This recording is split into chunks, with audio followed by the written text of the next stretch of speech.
હવને રામ રામ. અરે રામ રામ રામ રામ.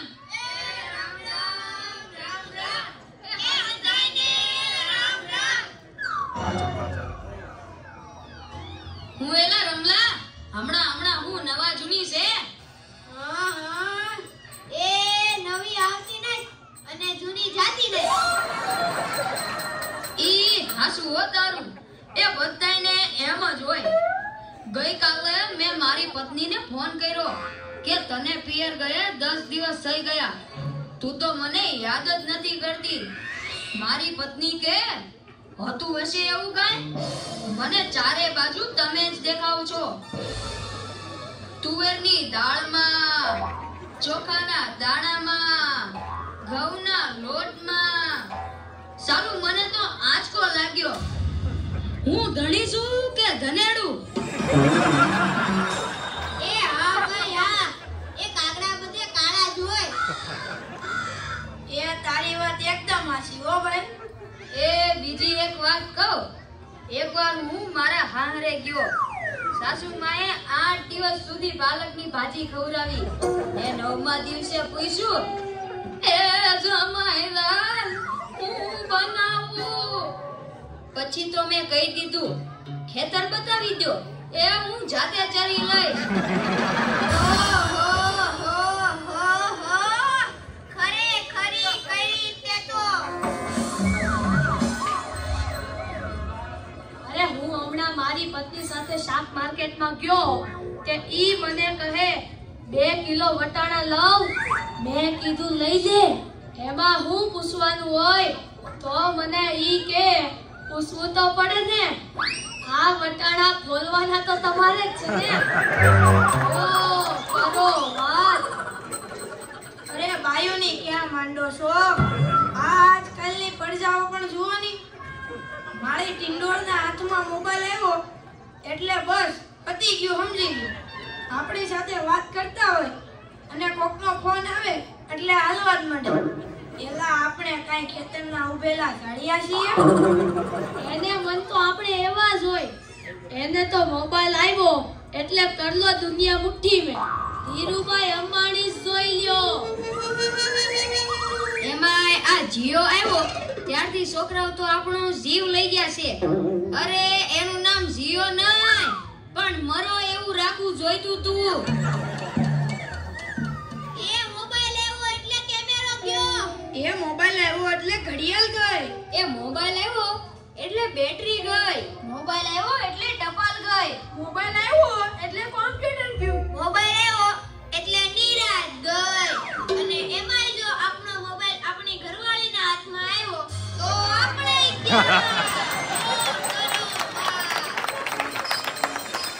પેલા આ જીઓ ઉપરથી યાદ આવ્યું. તમને ખબર છે હમણાં સુધી પછી પૈસા હાલતા હતા ઈ કોણે બંધ કરાવે ઈ ખબર છે તમને કોઈને? નથી ખબર ને? સરકારે બંધ કરાવ્યા. બીજું કોણ કરે? એ નહીં, ઈ પછી પૈસા એટલે પાવલી.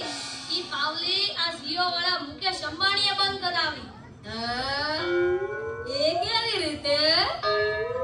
જો હું કહું, મુકેશ અંબાણીના લગ્ન થતા હતા ઈ વખતે આ પાવલી એટલે ઘણા બધા પૈસા કહેવાય.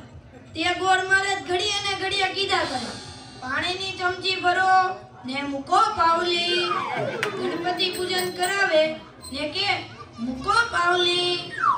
એક ફેરો ફરે ને કહે મૂકો પાવલી. બીજો ફેરો ફરે અને કે મૂકો પાવલી. તેલા મુકેશને એટલી ખીચડી કે આખો દેશ મને મુકેશ અંબાણી કહે છે ને આ ગોળ મહારાજ મૂકો પાવલી કરે છે. મોટો થઈને આ પાવલી બંધ ન કરાવું તો મારું નામ મુકેશ અંબાણી નહીં. અને જુઓ એને બંધ કરાવી કે નહીં.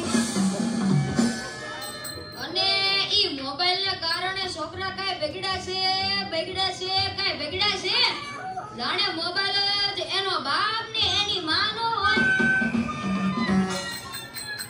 એ તો હજારો વંદન કરીએ ઓલા શાસ્ત્રીજી મહારાજને કે જેમણે ગુરુકુલ જેવી સંસ્થાઓ બનાવી, છોકરાને સંસ્કારના પાઠ ભણાવ્યા. એ જીવનભર મા બાપની સેવા કરવા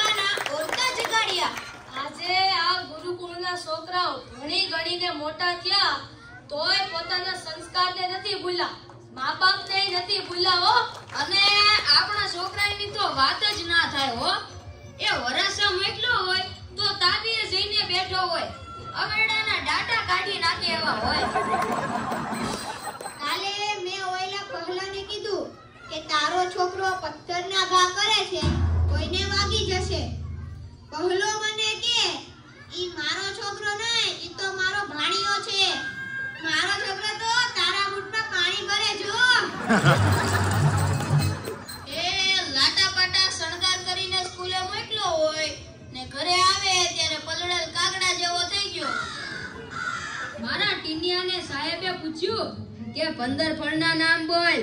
ટીનિયો કે એક સફરજન, બીજું એક ચીકુ, એક ત્રીજું પપૈયું અને 1 ડઝન કેળા. થઈ ગયા ને 15 ફળ. લો કરો વાત. અરે આપણા છોકરાની વાત મૂકો તડકે, આપણી જ વાત કરો ને.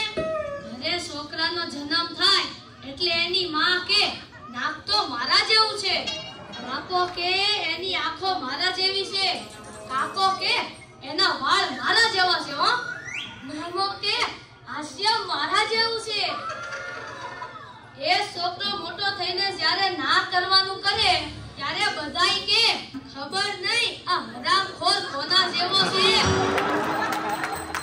મેં તો ભગવાનને એક જ પ્રાર્થના કરવાની કે ગુરુકુલના બાળકો જેવા આપણા છોકરામાં પણ કાંઈક સંસ્કાર આવે. એ લ્યો તોય સૌના ઘરે જાય. આ લોકો તો નવરા છે, આપણે થોડા કઈ નવરા છે.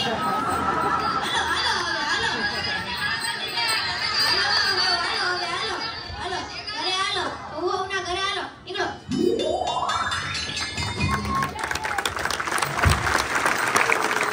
બોલો જય સ્વામિનારાયણ, બોલો જોરમાં બોલો.